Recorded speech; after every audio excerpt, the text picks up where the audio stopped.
Bismillahirrahmanirrahim. Today our topic is what is science and how it being studied. बेशक अल्लाह ताला कुरान पाक में फरमाते हैं कि निशानियां हैं अक्ल वालों के लिए।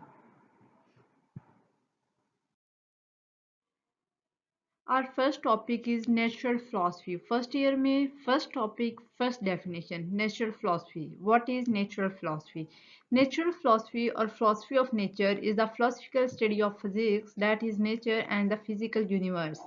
आज से लाखों करोड़ों साल पहले जब एक्सपेरिमेंटल साइंस नहीं थी तो तब हमारे पास फिलोसफर्स थे। फिलोसफर्स का काम कुदरत के निज़ाम को ऑब्ज़र्व करना, मुशाहदा करना, उनमें चेंजिंग किस तरह आ रही है, वो सारी चीज़ें देखना और उसके बाद अपनी एक राय कायम कर देना था।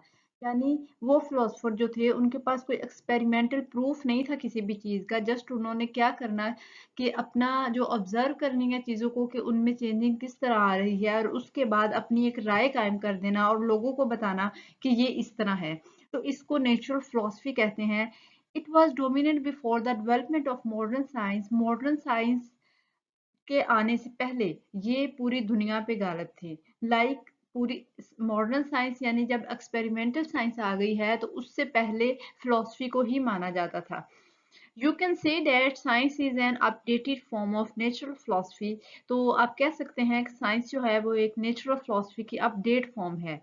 Therefore science was called natural philosophy. तो तब के ज़माने में अगर आप कहें तो नेचुरल फिलॉसफी को साइंस ही कहा जाता था, लेकिन वो आज की मॉडर्न और एक्सपेरिमेंटल साइंस नहीं थी क्योंकि उसका कोई भी एक्सपेरिमेंटल प्रूफ नहीं था। जस्ट एक थिंकिंग थी, एक ऑब्जर्वेशन थी और एक इंसान का पॉइंट ऑफ व्यू था कि ये इस तरह है।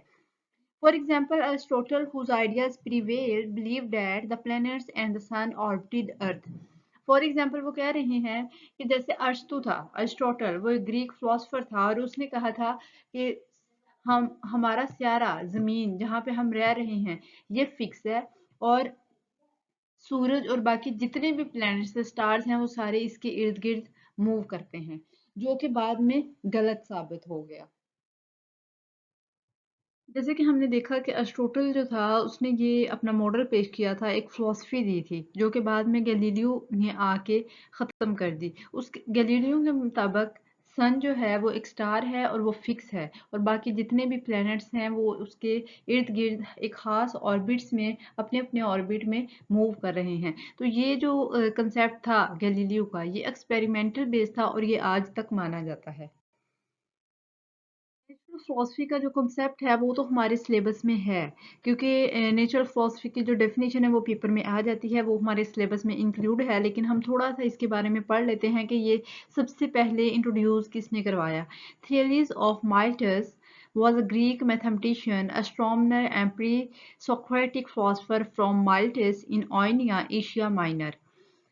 ये एक ग्रीक मैथमेटिशियन था, एस्ट्रोनॉमर था एंड प्री सोक्रेटिक फिलोसोफर था, यानी जो पहले एक ये फिलोसफी थी वो वाली जो बहुत ही एंशियंट आप कह लें कि आज से बहुत लाखों करोड़ों साल पहले की बात है। He was one of the seven sages of Greece. Many most notably Aristotle regarded him as the first philosopher in the Greek tradition. अब जो थियरीज ऑफ माइल्टस था ये भी एक मैथमेटिशियन था, एस्ट्रोनॉमर था, इसकी भी फिलॉसफी थी। लेकिन ग्रीक में सबसे जो पहले है वो अरिस्टोटल जो है उसको ही माना जाता है and he is otherwise historically recognised as the first individual known to have entertained and engage in scientific philosophy.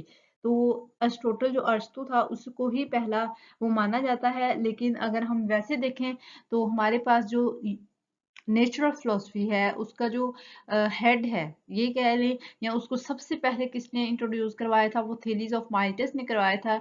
ये पैराग्राफ जस्ट आपकी इंफॉर्मेशन के लिए है क्योंकि ये सिलेबस में इंक्लूड नहीं है, तो आपको पता हो कि सबसे पहले किसने नेचुरल फिलोसफी को इंट्रोड्यूस करवाया था।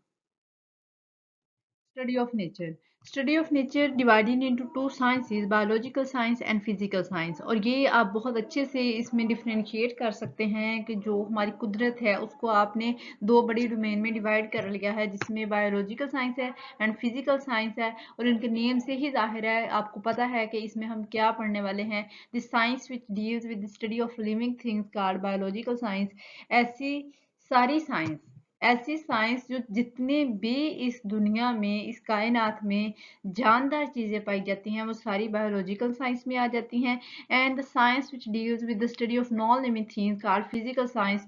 और ऐसी चीजें जो नॉन लिविंग थिंग्स है, लाइक बेजान चीजें हैं इस दुनिया में, इस पूरी कायनात में दो चीजें हैं, मतलब दो बड़ी डोमेन्स हैं, एक है जानदार और एक है बेजान। तो ये स्टडी ऑफ नेचर जो है वो टू साइंसेज में डिवाइड हो गई है, जिसमें आपके पास बायोलॉजिकल साइंस है and physical science. There are some examples of biological and physical science, and you can easily differentiate between them.